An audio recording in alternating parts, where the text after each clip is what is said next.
Jangan duduk mas. Siap. Kalau saya boleh tahu, mas datang ke sini ada keperluan apa ya?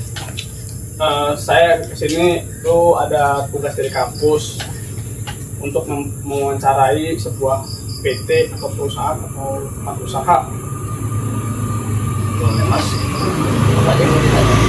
Katanya tuh simpel, jadi yang terkait tentang perbengkelan yang mas punya gitu.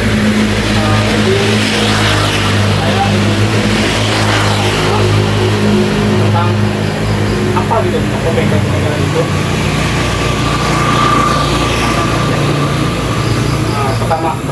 Pertanyaan yang pertama itu, bagaimana sih sistem kerja karyawan di bengkel motor, di Jajaya Motor ini?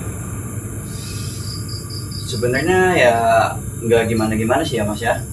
Sistem di sini tuh ya paling buka start tuh jam 8. Jam 8 tuh udah dibuka sama karyawan kita kan. Jadi paling jam 8 tuh adalah pelanggan pasti kan.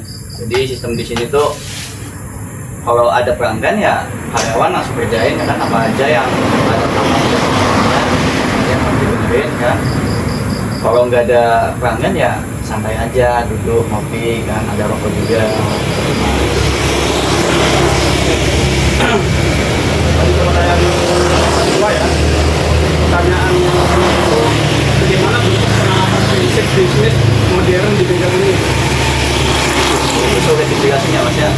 Kalau untuk bisnis ya mas, jadi kalau untuk bisnis di bengkel ini kita ambil keuntungan dari barangnya mas, bukan dari troubleshoot yang karyawan kita lakuin. Jadi misal kalau ada barang yang harus diganti, itu kita ngambil di bengkel A, itu harga sekian, jadi kita naikin sekian gitu mas. Nah, jadi prinsip apa modern. Nah, yang mas lakuin itu ketika ada bengkel-bengkel yang lebih modern seperti Honda atau bengkel Yamaha atau Suzuki, itu bagaimana sih prinsip di bengkel Anda? Kalau untuk prinsip di bengkel saya ya,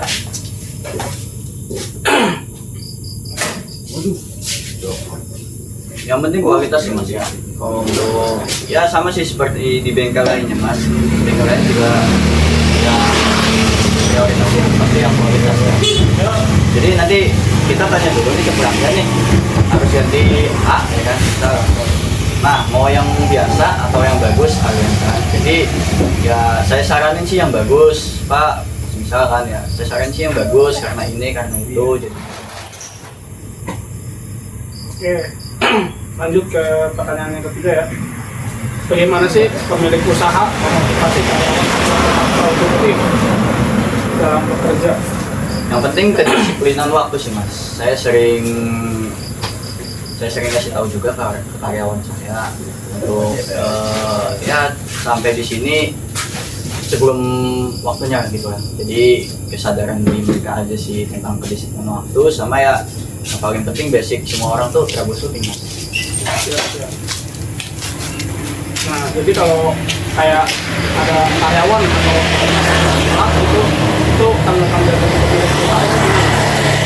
Kalau yang cuma dapat teguran dari saya aja sih mas, karena kan ya mau bagaimanapun kita nggak tahu latar belakang mereka karena apa kan ya mas ya. Oke, siap. Oke, dan pertanyaan yang keempat ya. Apa saja tantangan yang dihadapi karyawan dalam menjalankan pekerjaan? Kalau untuk tantangan tersendiri sih paling trouble yang gede sih mas, yang emang harus dilaporin ke saya secara langsung kan. Mungkin kayak pergantian yang mungkin harus dilaporkan dulu gitu ya. Nah, misal kalau harus ganti ini, harus ganti itu kan nggak mungkin kan karyawan yang langsung ganti, jadi harus konfirmasi ke saya itu dulu gitu kan. Jadi paling itu aja sih mas. Nah, pertanyaan yang terakhir, kelima. Sejak kapan sih bengkel di Jajaya Motor ini beroperasi? Udah cukup lama sih mas ya. Saya tuh merintis semenjak 2001 mas. Jadi dari bengkel kecil masa paling ya cuma tambal ban sama ganti-ganti oli sama servis biasa mas. Sampai akhirnya alhamdulillah berkembang sampai sekarang jadi bengkel yang ya lumayan sama saya untuk penghasilan. Apa sih, saya nanya nih, apa sih motivasi Mas untuk anak-anak muda yang zaman sekarang yang mendominasi tuh anak-anak Gen Z semua gitu? Motivasi saya untuk anak-anak muda sekarang ya lebih baik manfaatkan kalau kita ada waktu kosong ya mas, jadi gunakan waktu itu sebaik mungkin ya, meski nggak seberapa, mau membantu orang lain segala macam, bantu orang tua, yang penting waktu itu nggak kosong ya mas, saya ada kerjanya gitu. Oke, baik. Itu saja yang saya tanyakan. Terima kasih bisa apa bisa menjawab pertanyaan. Ada mas, saya juga harus buru-buru mas. Terima kasih ya, Mas. Ya sama-sama, mari mas.